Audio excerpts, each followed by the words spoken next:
Nishi Chauhan and you are watching the leading and educational channel Sakshi Media. And today's episode in Factomania, we are going to discuss some fact about bread. Bread is high in carbs, low in micronutrients, and its gluten and anti-nutrients content may cause issues for some people. Still, it's often enriched with extra nutrients, and whole grain or spotted variety may best several health benefits. In moderation, bread can be enjoyed as a part of a healthy diet. So here we go with some interesting fact about bread. Number 1.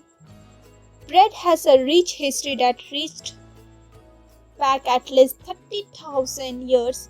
Historical, the first bread was made from roasted cereals, grain and water, which was then made into grain paste that was then cooked. Number 2.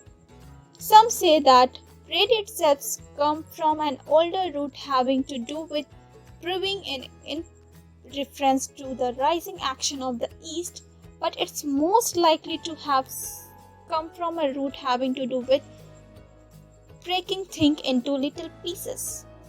Number 3.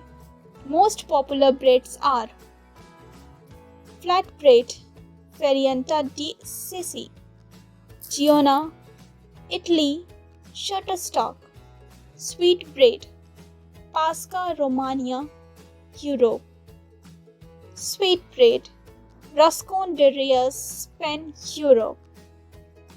Number 4. Bread, especially whole meal, is an important source of dietary fiber which helps to keep our digestive system healthy, helps control blood sugar and cholesterol level, make us feel fuller or longer. That's it for today's episode. I hope you like this video, so don't forget to like, comment and subscribe to the channel.